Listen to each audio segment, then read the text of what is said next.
இது நான் ஸ்கூல் படிக்கும்போது எனக்கும் என் இங்கிலீஷ் டீச்சருக்கும் நடுவுல நடந்த ஒரு நிஜமான சம்பவம்.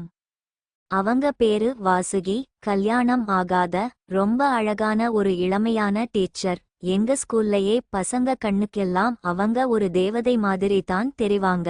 அவங்க ஸ்லீவ்லெஸ் ஜாக்கெட் போட்டுட்டு வரும்போதெல்லாம் பசங்க அவங்களையே தான் பார்த்துட்டு இருப்பானுங்க. அவங்க பழகுற விதம் ரொம்ப இயல்பா இருக்கும். சில சமயம் பசங்க தோள்ல கை போட்டு பேசுவாங்க, கன்னத்தை தட்டி பேசுவாங்க. அந்த மாதிரி ஒரு நெருக்கம் எங்க எல்லாருக்குமே அவங்க மேல ஒரு ஈர்ப்பை உண்டாக்கி இருந்துச்சு. அன்னைக்கு ஒரு நாள் எனக்கு டெஸ்ட் பேப்பர் குடுத்தாங்க. நான் ரொம்ப கம்மியான மார்க் வாங்கியிருந்தேன். கிளாஸ் முடிஞ்சதும் சாயங்காலம் ஸ்டாஃப் ரூம்ல வந்து என்னை பார்க்கச் சொல்லி பியூன் வந்து சொன்னார். எனக்கு உள்ளுக்குள்ள ரொம்ப பயமா இருந்துச்சு. ஒருவேளை ஸ்பெஷல் கிளாஸ் போட போறாங்களோன்னு நினைச்சுக்கிட்டே ரொம்ப சோகமான முகத்தோட ஸ்டாஃப் ரூமுக்கு போனேன். அங்க போய் பார்த்தா யாருமே இல்ல. எனக்கு ரொம்ப ஆச்சரியமா இருந்துச்சு. ஒருவேளை அவங்க கிளம்பிட்டாங்களோன்னு நினைச்சு திரும்பி நடக்க ஆரம்பிச்சேன். அப்போ பியூன் வந்து, வாசுகி மேம் வந்துட்டு இருக்காங்க, கொஞ்சம் வெயிட் பண்ணுன்னு சொன்னார். எனக்கு மனசு கேட்கல. சரி, வெளியவே வெயிட் பண்ணலாம்னு வாசல்ல நின்னேன். கொஞ்ச நேரத்துல அவங்க நடந்து வர்றதை பார்த்தேன். மஞ்சள் நிறமும் பச்சையும் கலந்த ஒரு அழகான புடவை, அதுக்கு ஏத்த மாதிரி ஒரு ஜாக்கெட் போட்டிருந்தாங்க. என்னை பார்த்ததும் அவங்க கையை உயர்த்தி முடியை சரி பண்ணினாங்க. அந்த நிமிஷம் அவங்க இடுப்பு பகுதியும் புடவை விலகி இருந்த அவங்க அழகும் என் கண்ணுல பட்டுச்சு. அதுவரைக்கும் சோகமா இருந்த என் மனசு திடீர்னு ஒரு மாதிரி வேகமா அடிக்க ஆரம்பிச்சுது. என்னை பார்த்ததும் அவங்க கையை கீழே இறக்கிட்டு புடவையை சரி பண்ணிக்கிட்டே சிரிச்சாங்க. குட் ஈவினிங் மேம் என்றேன். Good evening. ரொம்ப நேரமா வெயிட் பண்றியான்னு கேட்டாங்க. இல்ல மேம், இப்பதான் வந்தேன்னு சொல்லிக்கிட்டே அவங்க உதடுகளையே பார்த்தேன். சரி, உன் இங்கிலீஷ் புக் கொண்டு வந்தியா? இல்ல மேம், பியூன் அத பத்தி எதுவும் சொல்லலையே. பரவால்லவா, என் புக்கையே வெச்சுக்கலாம்னு சொல்லிட்டு அவங்க கையில கொஞ்சம் பேப்பர்களை வெச்சுக்கிட்டு நடக்க ஆரம்பிச்சாங்க. அவங்க எனக்கு முன்னாடி நடந்து போனாங்க. நான் அவங்களுக்கு பின்னாடியே நடந்து போனேன். அவங்க முதுகுல இருந்த அந்த சின்ன மச்சம், அவங்க நடந்து போற விதம் எனக்குள்ள ஒரு மோசமான ஆசையை தூண்டிச்சு. பின்னாடி இருந்து அவங்களை அப்படியே கட்டிப்பிடிக்கணும் போல தோணுச்சு. 3வது மாடியில இருந்த கடைசி கிளாஸ் ரூமுக்கு போனோம். யாருமே இல்ல. கதவை திறன்னு சொன்னாங்க. கதவை திறந்து உள்ள போனோம். கிளாஸ் ரூம் அமைதியா இருந்துச்சு. அவங்க கடைசி பெஞ்ச்ல போய் உட்கார்ந்தாங்க. வெளியே இருந்து பார்த்தா உள்ள யார் இருக்காங்கன்னு தெரியாத அளவுக்கு அந்த இடம் இருந்துச்சு. என்னை அவங்களுக்கு எதிர்த்த மாதிரி உட்கார சொன்னாங்க. நான் உட்கார்ந்தேன். ஆனா எனக்குள்ள பயங்கரமான தவிப்பு, வெக்கை தாங்க முடியல. அவங்க கழுத்துல வியர்வை வழிஞ்சுட்டு இருந்துச்சு. ஏன் இந்த ஃபேன் இவ்ளோ ஸ்லோவா சுத்துது, கொஞ்சம் ஸ்பீட் வைக்க மாட்டியான்னு கேட்டாங்க. ஸ்பீட் வைக்கட்டுமா மேம்னு கேட்டேன். வேண்டாம், பேப்பர் எல்லாம் பறக்கும்னு சொல்லிட்டு, சரி பாடத்தை கவனி, நான் சொல்றத எழுதிட்டு அப்புறம் கிளம்புன்னு சொல்லிட்டு அவங்க திருத்த வேண்டிய பேப்பர்களை எடுத்து வச்சாங்க. அவங்க பேப்பர் திருத்திட்டு இருக்கும்போது என்னால பாடத்துல கவனத்தை திருப்ப முடியல. அந்த கிளாஸ் ரூம்ல நாங்க 2 பேர் மட்டும்தான் இருக்கோங்கிற நினைப்பே எனக்குள்ள ஒரு பயங்கரமான தைரியத்தை குடுத்துச்சு. அவங்க பக்கத்துல கொஞ்சம் நெருங்கி போகணும்னு தோணுச்சு. ரொம்ப மெதுவா, அவங்களுக்கு தெரியாத மாதிரி என் காலை நகர்த்தி அவங்க கால் பக்கத்துல கொண்டு போனேன். என் கால் அவங்க மேல லேசா உரசின மாதிரி இருந்துச்சு.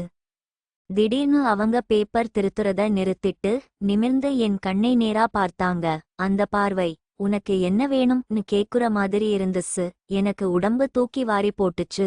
சாரி மேம்னு வாய் குளறிச்சு. அவங்க ஒன்னும் சொல்லாம பரவால்லன்னு சொல்லிட்டு மறுபடியும் பேப்பர் பார்க்க ஆரம்பிச்சாங்க. எனக்கு ரொம்ப பதட்டமா ஆயிடுச்சு. என் உடம்புல சூடு ஏறுறது எனக்கு நல்லா தெரிஞ்சுது. இதை இப்படியே விட்டா மாட்டிக்குவோம்னு நினைச்சு, மேம், நான் பாத்ரூம் போயிட்டு வரட்டுமான்னு கேட்டேன். அவங்க, சரி போயிட்டு வா. நான் வேகமா வெளிய போய் என் முகத்தை கழுவிட்டு என் பதட்டத்தை எல்லாம் குறைச்சிக்கிட்டு மறுபடியும் கிளாஸ் ரூமுக்கு வந்தேன். நான் திரும்பி வந்து உட்காரும்போதும் அவங்க குனிஞ்ச பேப்பர் திருத்திட்டு இருந்தாங்க. அந்த நேரம் பார்த்து அவங்க புடவை விலகி அவங்க இடுப்பு ரொம்ப அழகா தெரிஞ்சுது. நான் அப்படியே அமைதியா அதை ரசிச்சுக்கிட்டு இருந்தேன்.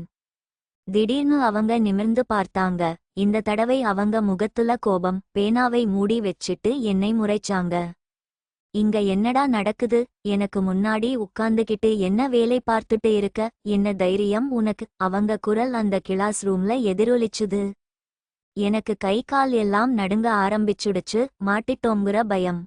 சாரி மேம், தெரியாம பண்ணிட்டேன், என்னை மன்னிச்சிடுங்க. என்ன உளறுற? நான் இதெல்லாம் சகிச்சுக்குவேன்னு நினைச்சியா? நீ பண்றது கொஞ்சமாவது உனக்கே அசிங்கமா இல்ல? உன்னை கையும் களவுமா பிடிக்கணும்னு தான் நான் அமைதியா இருந்தேன்.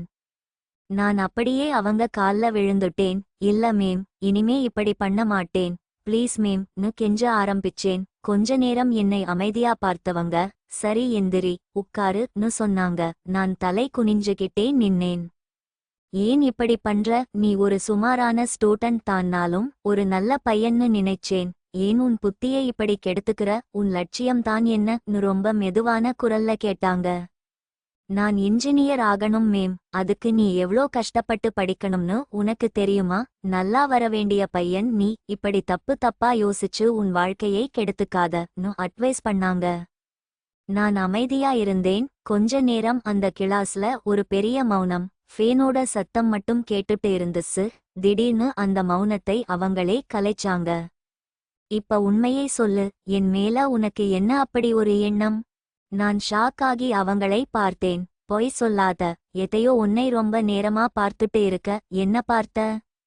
ஒன்னும் இல்ல மேம்னு தலையாட்டினேன். அவங்க தன் கையால என் புக்கை மூடி வச்சிட்டு என் தாடையை பிடிச்சு நிமிர்த்தினாங்க. அவங்க கை என் முகத்துல பட்டதும் எனக்குள்ள கரண்ட் பாஸ் ஆன மாதிரி இருந்துச்சு.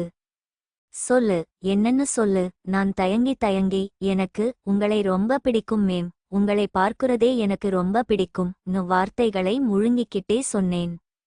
அவங்க கொஞ்ச நேரம் என்னை ஆழமா பார்த்தாங்க. அவங்க முகத்துல கோபம் இல்ல, ஒரு சின்ன குறும்பு சிரிப்பு வந்துச்சு. என்ன பார்த்த? அதை சொல்லு. நான் மெதுவா என் பார்வையை அவங்க உடம்பு மேல கொண்டு போய் நான் எதை ரசிச்சேனோ அதை சொன்னேன். அவங்க தன்னைத்தானே ஒரு தடவை பார்த்துக்கிட்டாங்க. அந்த இடத்துல என்ன நடக்குதுன்னே எனக்கு புரியல. என் டீச்சர், அவங்க என்னை திட்டல, அடிக்கல. மாறாக அவங்க கண்கள்ல ஒரு வித்தியாசமான போதை தெரிஞ்சுது. போய் கதவை சாத்திட்டு வா. அவங்க குரல் இப்போ ரொம்ப மெதுவா ரகசியமா வந்துச்சு. எனக்கு என்னவோ பண்ணுச்சு. எந்திரிச்சு போய் யாரும் வர்றாங்களான்னு வெளிய பார்த்துட்டு கதவை லாக் பண்ணிட்டு திரும்பி வந்தேன். நான் திரும்பி வரும்போது அவங்க பெஞ்ச்ல இருந்து எழுந்து நின்னாங்க. அவங்க புடவையை கொஞ்சம் சரி பண்ணிக்கிட்டு நான் பக்கத்துல போனதும் நான் எதிர்பார்க்கவே இல்லை, அவங்க என்னை இறுக்கமா கட்டி பிடிச்சாங்க. எனக்கு மூச்சு முட்டுச்சு. ஒரு நிமிஷம் என் உலகமே இருட்டி போன மாதிரி இருந்துச்சு. அவங்க உடம்போட சூடு, அவங்க போட்டிருந்த சென்ட்டோட வாசனை, அந்த வியர்வை வாசம் எல்லாம் சேர்ந்து என்னை கிறுக்கடிக்க வெச்சுது. அவங்க என் காது கிட்ட குனிஞ்சு ரொம்ப மெதுவா மூச்சு விட்டுக்கிட்டே ஏதோ கிசுகிசுத்தாங்க. எனக்கு பதிலும் சொல்ல வரல. அடுத்த செகண்ட் அவங்க உதடுகள் என் முகத்துல உரச ஆரம்பிச்சுது. என் முகத்தை அவங்க கைகளால பிடிச்சுக்கிட்டு என் உதடுகளோட அவங்க உதடுகளை சேர்த்து ஒரு ஆழமான முத்தம் கொடுத்தாங்க. என் வாழ்க்கையில நான் அனுபவிக்கிற முதல் முத்தம் அது. எனக்கு என்ன பண்றதுன்னே தெரியல. ஆனா என் உடம்பு ஆட்டோமேட்டிக்கா அவங்களுக்கு ஒத்துழைச்சுது. நானும் என் கைகளை அவங்க இடுப்புல சுத்தி அவங்களை இன்னும் நெருக்கமா இழுத்துக்கிட்டேன். அந்த கிளாஸ் ரூம்ல அந்த சாயங்கால நேரத்துல ஒரு டீச்சரும் ஸ்டூடெண்டும் அப்படி ஒரு நெருக்கத்துல இருப்போம்னு நான் கனவுல கூட நினைச்சதில்லை. அவங்க முத்தம் ரொம்ப வெறியா இருந்துச்சு. அவங்க கைகள் என் முதுகுல அழுந்தி என்னை அவங்க உடம்போடு சேர்த்து நசுக்குச்சு. நானும் என் தயக்கத்தை எல்லாம் விட்டுட்டு அவங்க கழுத்துல அவங்க முகத்துல என் முத்தங்களை கொடுக்க ஆரம்பிச்சேன். என் கைகள் அவங்க உடம்பை மெதுவா தீண்ட ஆரம்பிச்சுது. அவங்க மூச்சு வாங்குற சத்தம் அந்த ரூம் முழுக்க கேட்டுச்சு. நான் என் எல்லைகளை மீறி அவங்களை தொட ஆரம்பிச்சேன். அவங்களும் அதை தடுக்கல. மாறாக அவங்க கண்களை மூடிக்கிட்டு அந்த ஸ்பரிசத்தை அனுபவிச்சாங்க. எங்க நெருக்கம் ரொம்ப அதிகமாகிட்டே போச்சு. எனக்குள்ள இருந்த கட்டுப்பாடு எல்லாம் உடைஞ்சு நான் அடுத்த கட்டத்துக்கு போக துடிச்சேன். அவங்களை அப்படியே அந்த பெஞ்ச்ல சாச்சு என் ஆசையை எல்லாம் தீர்த்துக்கணும்னு என் உடம்பு தவிச்சுது. ஆனா நான் கொஞ்சம் எல்லை மீறும் போது திடீர்னு அவங்க என் கைகளை பிடிச்சு நிறுத்தினாங்க. அவங்க மூச்சு வேகமா வந்துட்டு இருந்துச்சு. முடி எல்லாம் கலைஞ்சு அவங்க முகம் லேசா சிவந்து போயிருந்துச்சு. வேண்டாம், இதுக்கு மேல வேண்டாம்னு ரொம்ப மெதுவா சொன்னாங்க. எனக்கு ரொம்ப ஏமாற்றமா இருந்துச்சு. ஏன் மேம்னு ரொம்ப பரிதாபமா கேட்டேன். இது சேஃப் இல்ல, யாராவது வந்துட போறாங்க, அதுவும் இது ரொம்ப தப்புன்னு அவங்க புடவையை சரி பண்ணிக்கிட்டே சொன்னாங்க.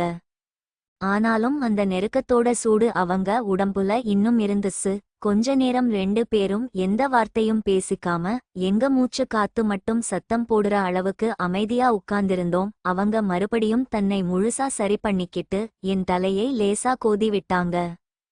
சரி, கிளம்பு, ரொம்ப நேரம் ஆயிடுச்சுன்னு சொன்னவங்க என்னை பார்த்து ஒரு சின்ன சிரிப்போட பப்ளிக் எக்ஸாம்ல நல்ல மார்க் எடு, அப்புறம் பார்க்கலாம்னு சொல்லி கண்ணடிச்சாங்க. அன்னைக்கு அந்த கிளாஸ் ரூமை விட்டு வெளிய வரும்போது என் மனசு காத்துல பறக்குற மாதிரி இருந்துச்சு. என் முதல் காதல், முதல் முத்தம், முதல் நெருக்கம் எல்லாமே என் இங்கிலீஷ் டீச்சர் மூலமா அந்த சாயங்கால நேர கிளாஸ் ரூம்ல எனக்கு கிடைச்சுது. அது என் வாழ்க்கையில என்னைக்குமே மறக்க முடியாத ஒரு மாலை நேரம்.